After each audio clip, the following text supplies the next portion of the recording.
आता काल एक घटना समोर आलेली आहे की विधानसभेतील देवेंद्र फडणवीस यांचं भाषण तोडमोड करून वापरण्यात आलेलं आहे आणि 12 ट्विटर हँडल असतील किंवा वेगवेगळे सोशल मीडिया हँडल्स आहेत त्यांच्या विरुद्ध गुन्हा दाखल केला सायबर पोलिसांनी. मला वाटतं शहरी नक्षलवादाच्या विरोधात प्रतिबंधात्मक कायदा आणण्याची गरज यामुळेच आहे. जे गळे काढून या कायद्याच्या विरोधात बोलतायत त्यांनी आत्मचिंतन केलं पाहिजे, याचा अभ्यास केला पाहिजे. समाजामध्ये अशांतता पसरवणे, स्वतःचा मुद्दा जोरकसपणे मांडण्यासाठी असत्य गोष्टींची मदत घेणे, या देशातील राज्यातील व्यवस्था आणि व्यक्ती, नेतृत्व आणि पदावर बसलेल्या व्यक्ती यांच्या विरोधात जनमत अनैसर्गिकरित्या असत्य पद्धतीने निर्माण करणे हा प्रकार त्यातलाच आहे. आणि म्हणून संविधानाच्या संदर्भामध्ये जनमानसामध्ये डोकी भडकवण्यापर्यंतचा अपप्रचार, गैरप्रचार, अप्रचार हे करण्यामागच्या मंडळीचं कारण काय आहे हा आमचा सवाल आहे. आणि म्हणून स्पष्ट माझा प्रश्न आहे की जे संविधानाच्या बाबतीत मग काँग्रेस असो, विरोधी पक्ष असो काय संघटना असोत, यांनी एका गोष्टीचं आम्हाला उत्तर द्यावं की परमपूज्य भारतरत्न डॉक्टर बाबासाहेब आंबेडकरांनी बनवलेली संविधानाची रचना हे मोदीजींचं सरकार येईपर्यंत संपूर्ण देशात सलग काश्मीर ते कन्याकुमारी लागू होतं का? परमपूज्य भारतरत्न डॉक्टर बाबासाहेब आंबेडकरांचं संविधान काँग्रेसच्या काळात संपूर्ण देशात का लागू नव्हतं? आज संविधानाबद्दल गळे काढणाऱ्या राहुल गांधीजी असोत किंवा काँग्रेस असो किंवा विरोधी पक्ष किंवा संघटना असोत, यांनी याचं उत्तर द्यावं.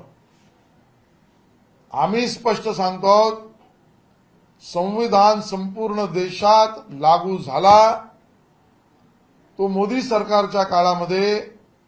बाबासाहेबांच्या संविधानाची शपथ सर्व राज्यांमध्ये म्हणजे 370 कलम आणि 35A निष्कासित केल्यानंतर पहिल्यांदाच संपूर्ण भारतामध्ये संविधान भारताचं लागू झालं. हे पहिल्यांदाच घडलंय. आम्हाला काय संविधान म्हणून प्रश्न विचारताय? हे पहिल्यांदा घडलंय. 370 गेल्यानंतर इतक्या वर्षानंतर जम्मू काश्मीरच्या मुख्यमंत्र्याने परमपूज्य भारतरत्न डॉक्टर बाबासाहेब आंबेडकर यांनी निर्माण केलेल्या संविधानाला आणि संविधानाची शपथ घेतली. हे पहिल्यांदा घडलं. याचं कारण काय? काँग्रेसने का नाही केलं? बरोबरीने या गोष्टीचंही काँग्रेसला उत्तर द्यावं लागेल.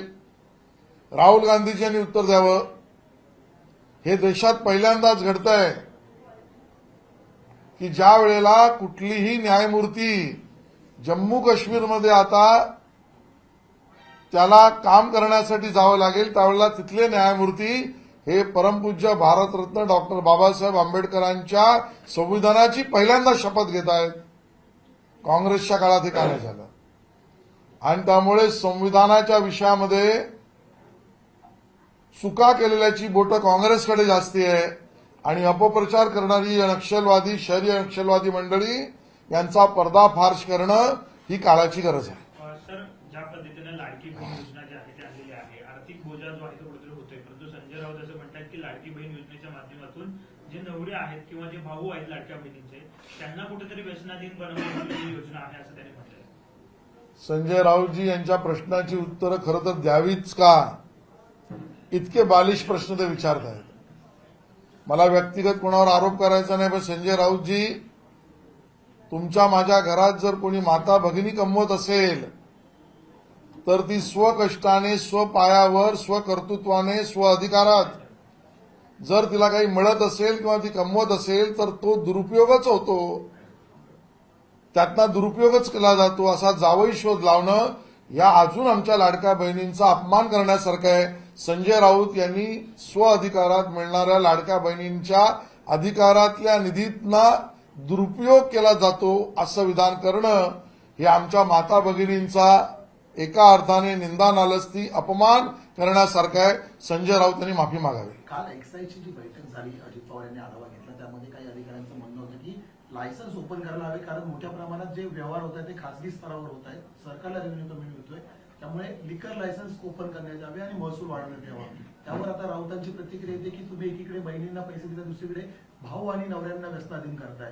तर या संदर्भात सुद्धा भाजपची भूमिका काय असेल? संजय राऊत यांना खरं तर हा प्रश्न विचारण्याची मॉरल ऑथॉरिटीज काय आहे की ज्यांनी त्यांच्या सरकारच्या काळामध्ये किराणा मालाच्या दुकानावर सुद्धा आम्ही दारू विकू हा निर्णय घेतला. किराणा मालाच्या दुकानावर सुद्धा पूर्वीच्या काळी लहानपणी आमच्याकडे घासलेटच्या त्या टाकीला पायी बसायची आणि तोटी असायची, तशी दारू विकावी असे संजय राऊत यांचा त्यांच्या सरकारमधला निर्णय आहे. ते आम्हाला काय प्रश्न विचारणार? राहता एक्साईजच्या निर्णयाबद्दल याची पूर्ण मला माहिती नाही. त्या खात्याचे संबंधित मंत्री मान्य अजितदादा त्याचं स्पष्टीकरण देतील. संजय राऊतांनी असे म्हटलं की बीड प्रकरणामध्ये मुख्यमंत्री स्वतः त्या ठिकाणी का जात नाही आणि धनुभाऊला पाठीशी का घालत नाही? मला वाटतं माननीय देवेंद्रजींनी या विषयात स्पष्ट उत्तर दिलं आहे.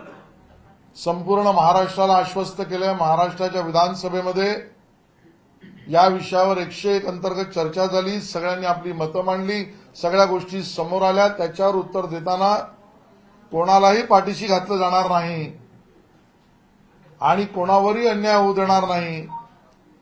कायद्याचं राज्य सुदृढपणे चालेल या संदर्भात उत्तर दिलेलं आहे.